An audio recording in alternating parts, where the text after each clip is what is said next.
कौन नगर में जाओ, कौन बस्ती में जाओ, और नहीं कोई कोरी के दान पुण्य के रह लिए, नहीं भोजन दा रह लिए, ना 2-4 रुपया दा रह लिए। ऐसे में ऐ जग आराम कर रहा छे बस्ती में। कल सुबह उठाओ दोसर नगर में जाए। ये कार्य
सीतामढ़ी से लौकर और जनकपुर से लौकर दरभंगा से लौकर सब तर घूम गली, कतो नहीं कोरिया मिलत। अब कोरिया कौन स्टेशन पर मिलत नहीं मिलत कोनो ठेकान नहीं बुझाइया। और मालिक के ऑर्डर है कि मंत्री साहब चाहे जत्ता मिले, चाहे जत्ता मिले, जनकपुर स्टेशन पर कैला नहीं मिले, पटना स्टेशन पर कोरहीबा कैला नहीं मिले, लेकिन अहाँ के खोज कर लाभ के है। अइया से जा रहल छी जनकपुर स्टेशन पर, देखे छी कोरहीबा एक से एक रह जनकपुर स्टेशन पर।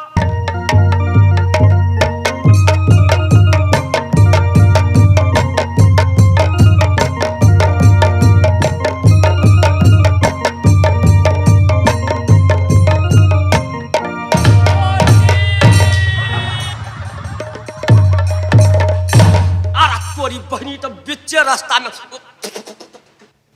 और बाप रे बा नाक नहीं दिल जाए हो बाबू दादा हो दादा बाहु बाहु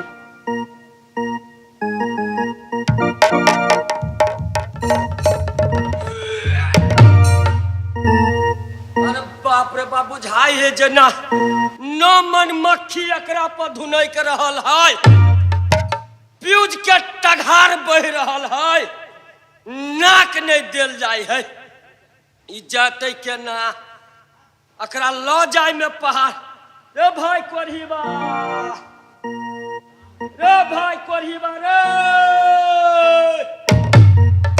बाऊ उठबो नहीं करे है केना का कुत्ता के बोलाबे कुत्ता के तब ई कोरहीबा उठते आ तू आ ओटी आना ओटी देबो जाय आबू कुत्ता के नाम ले लिए तो सार बोले हब रे भाई कोरहीबा रे के छा आदमी ओटी देबो हमरा जरे चलबे ता जइया हम कहबो तइया खाला दाना खाइला देबो खाहुला देबो आ आना नहीं अभी खा दाना ता नहीं उठाई हो आरा तोरी बह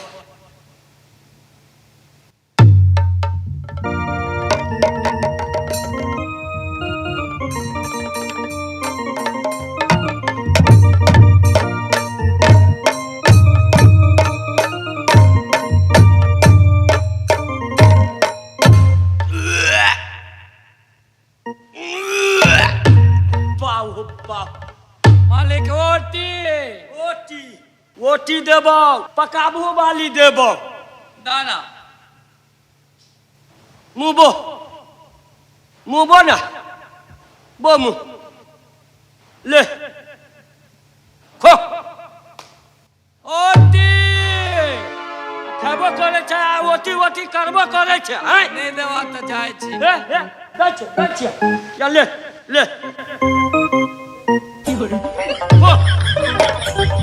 जाय छी मुंह में गेला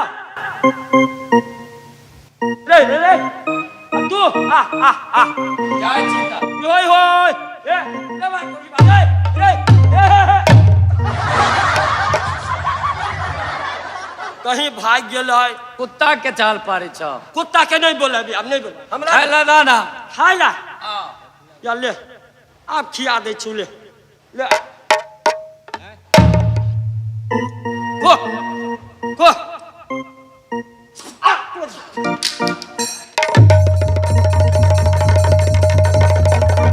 साला रे एक तो अपने बेमारी आछिते छे हमरो तो बीमारी पटेबे रे ओटी दे जो तो सार खा के हमरा दे पर फेकै छ हम नहीं देबो ओटी जो हमरो तो बीमारी पटा के द देबे जाय छी दै छु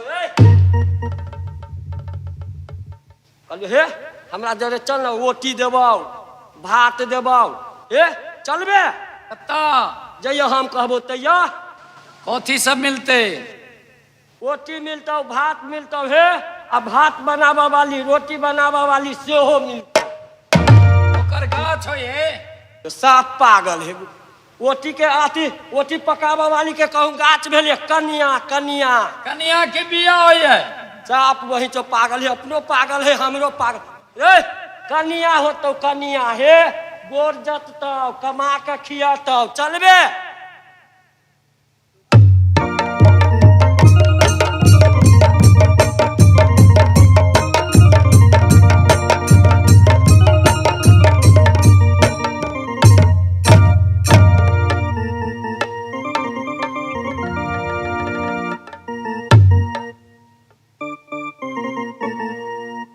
हमता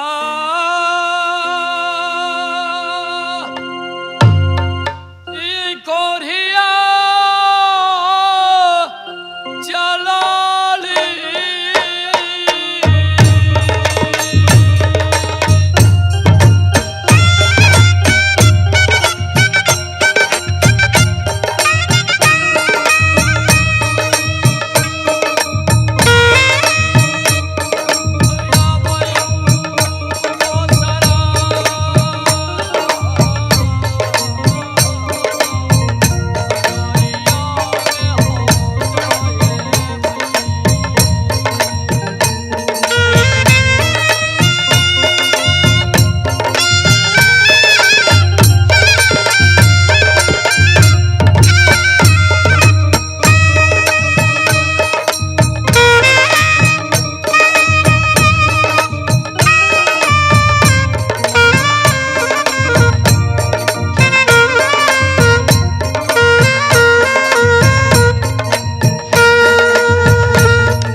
रोटी दै छियो आ रोटी पकाबू वाला देबो दानता दै छियो रुक नहीं एते कहू आदमी सोकताइल रहले मालिक के हल्ला करे छियै मालिक यो मालिक मंत्री साहब, चल एली हम अच्छा तुमको मैं कहा था जी कि कोढ़ी जहाँ मिले जी ले करके आओ, आया कि नहीं? नहीं मिलल कोढ़ी बा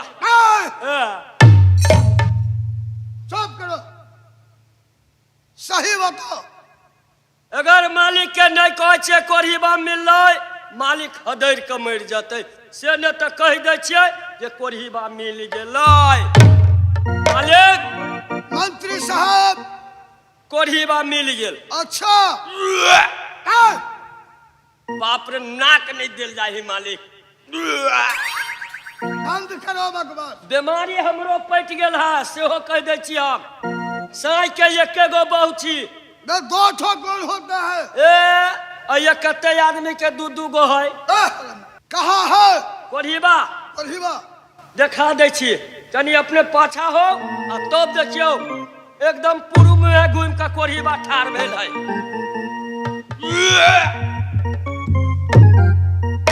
सही ने कहा, मुझे ऐसे कोढ़िया चाहिए। अब देख लो हेमंती का हिम्मत टूटेगी। जी जी अब उसको भाग तकदीर कैसा है जी अब उसको पता चले। जी ठीक है, मालिक ओटी जे करे के है जल्दी करू अने तो कोढ़ी बा कोन में है भागत कोनो ठीक नहीं है पकड़ाई वाला नहीं है ये नहीं भागेगा, आय कहाँ जाएगा? जी जी हाँ तुम पूछ लिया था हाँ शादी बारे में कोढ़ीबा को पूछा था कि सारा बात पूछ लेने छी हम मैं पूछ लूं? पूछ लू वहाँ पूछ लो ए कोढ़ी ओटी सुनो, रोटी क्या तुमको रोटी पकाई भी मिलते हैं। ये कहो तुम शादी करोगे? दानता देखलिए कहिए दान था शायद मंत्री साहब जी ये हाफ पागल भी है, कल का मन का पागलो है पागल भी है। दाना ए, तुम ये बताओ शादी करोगे कि नहीं? ओटी चोट लग गया चोट लगेगा। जाय छे ए, सुनो मत सफर रे कोढ़ी बाबा रे ठीक है, ले बुला के नहीं मारूंगा। आ कोढ़ी बाबा नहीं मार तू आ केना केना के हम ले लिया अब मार के भगबै मंत्री साहब, ओए मैं अब इसको कुछ नहीं कहूंगा, तो ही समझा दो। हम सब कुछ समझा दिया? हाँ हम सब कुछ समझा देने छियै ब्याह करा देबै सब कुछ कहने छियै ठीक है, हाँ जाओ इस समय हेमंती को बुला के ठीक है मालिक हम जा ले रहे हैं आओ, जल्दी करो। ठीक है